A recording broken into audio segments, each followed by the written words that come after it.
I'm intrigued by your reaction to this low threshold that Dominic Raab says has been set on bullying when you used to work very closely with Gordon Brown.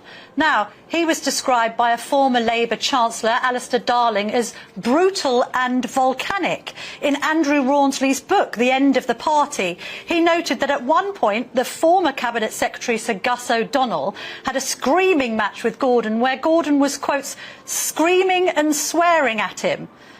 Gordon Brown had a very bad reputation for dealing with officials. Why wasn't he investigated, do you think, Mr Ashworth? Well, I worked very closely with Gordon Brown, and Gordon is a robust personality, but he's not a bully. He did not intimidate officials, and we all worked very well with Gordon Brown. And of course, he was demanding and robust.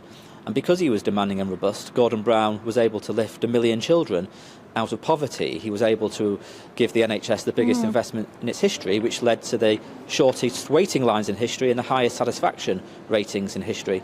And of course, Gordon Brown's robustness working on the international stage brought the G20 together to respond together to the global economic crash. So, right. Yes, he was a robust personality. But doesn't this show... But he was not a bully.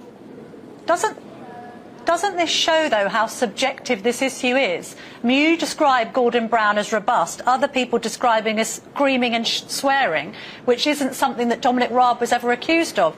Furthermore, how can you support this idea that the civil service is impartial when Sue Gray has just been appointed as Sir Keir Starmer's Chief of Staff? Well, my experience of working in government, some time ago now, because we've had a Conservative government for 13 years, was that civil servants were impartial, independent, and incredibly professional, the ones I worked with. And indeed, the proof of that is that many of the senior civil servants I worked with went on to work in very senior roles for the Conservative government. And indeed, some of those civil servants ended up in political roles, working as political